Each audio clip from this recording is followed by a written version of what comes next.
All right, so we're gonna go over first the exam format. I don't type this part up for you because you remember things better if you write it, and this is like a process. I want you to write this down so you understand what's going on. So first you're gonna get the non-calculator multiple choice. It's 30 questions and you get 60 minutes. So let's do a rate of change, something per something else. 2 minutes per question. Okay.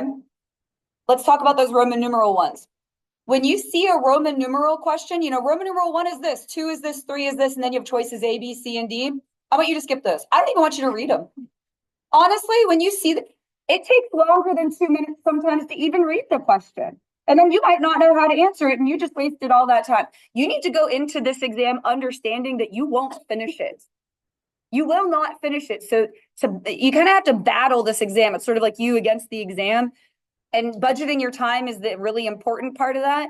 You have to nail the ones that you know you can get and let the rest go and let it slide off you and not get worked up. Okay. When you see those Roman numeral questions, I don't even want you to read them. Skip them. If you have time, you can go back, but they suck up time. All right. Then you're going to get the calculator multiple choice. That is 15 questions. And maybe like 8 of them you would actually need a calculator for. And you get 45 minutes for that.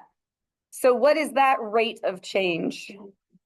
Why do you think you get more time for the calculator question?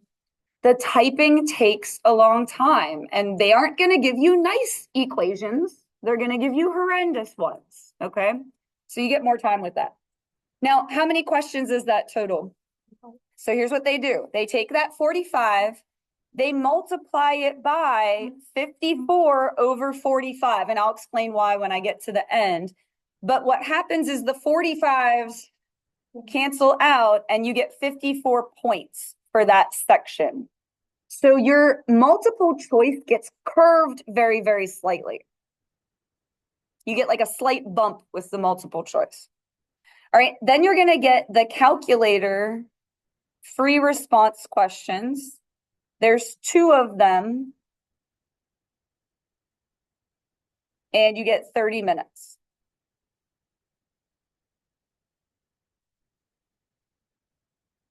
And then the last section, which is the hardest one, and they give it to you last when you're good and tired. All right. So you have to have some stamina, is the non-calculator free response.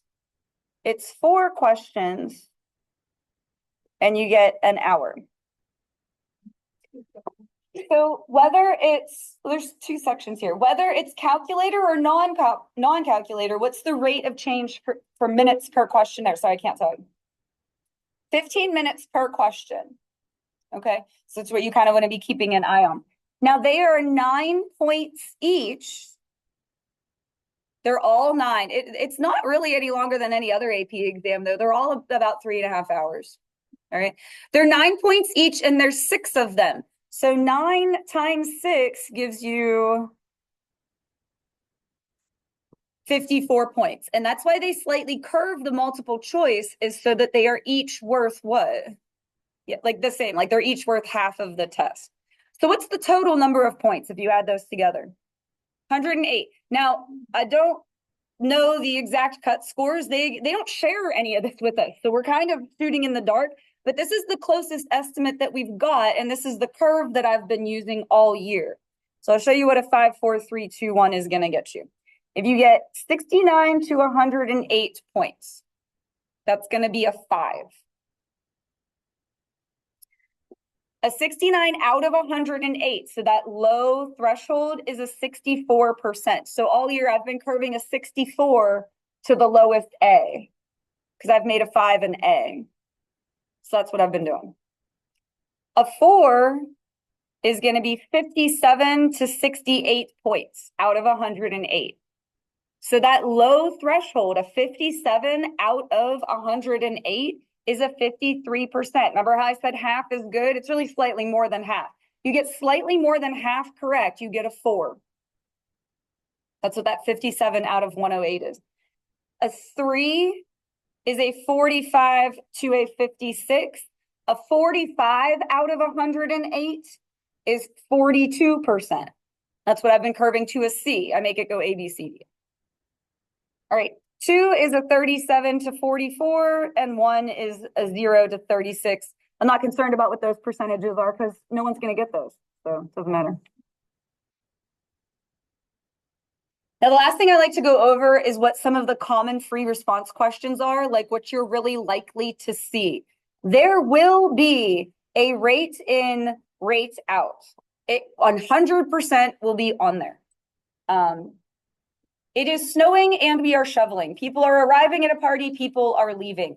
We did the banana one. Workers are putting bananas on a shelf and customers are taking them. Do you remember this? A couple years ago, there was one about fish. We're stocking the pond and people are fishing. It 100% will be on there. An accumulation function.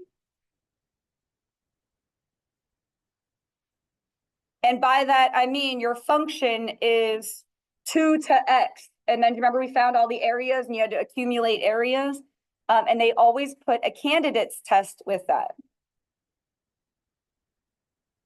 That will be on there. Those two are guaranteed. That is like 100% that will be on there. There's always a differential equation, the thing we just covered. Separate, integrate, plus C, initial conditions, solve. It will be on there, 100%. Now, the rest of these, they might pick and choose from this. The rest of these are very common, but I can't guarantee it. Those are going to be guaranteed. You'll be given a table and have to do a Riemann sum, like a left sum, a right sum, a midpoint sum, or a trapezoidal sum. I love when they give a table, though, because all the numbers you need are right there. Usually in one of those table problems, they'll also throw in like a mean value theorem or an average rate of change. That's usually where and what does average rate of change mean? Slope, regular old slope. You pick 2 points in the table that they give you and do your slope. Sometimes it's not mean value theorem. Sometimes it's intermediate value theorem, like those theorems. Usually if they give you a table, that's where that is. The sticky note stuff. I'm just going to write sticky note because you guys know what I mean. F of x is increasing on blah, blah, blah, because f prime is positive there. F of x is concave up on blah, blah, blah, because prime is positive there. Do you remember this? And I drilled those explanations into you. Everybody always likes when one of those show up because usually they like nail the whole thing. And then a particle motion. So velocity and acceleration, stuff like that. I'm going to keep the recording going and ask if you have any questions. If you have questions about the format or anything about the exam, ask it now because I can record us having this conversation and then whoever's out can watch it. Yes, go ahead. So the question, I'm going to repeat your question because we have a bunch of people out, so they're probably going to watch this, is when the break happens. I'm not there, but I would assume it's in between the multiple choice and the free response, and I will send you a care package. So make sure you fill out that form if you have allergies to anything. Okay. I don't know that 100% because I won't be there. I'll be with you in spirit, but I would have to assume it's between the calculator and between the multiple choice and the free response. You know who administered? Last year it was Mr. Neal who administered the test, but I don't know if he has had to enlist anyone else because he can't be in 2 places at once. So, but last year it was Mr. Neal. Oh, can I make a suggestion too? Sorry, I just thought of this. If you have a watch that's not a smart watch, grab that because one year he didn't have a clock.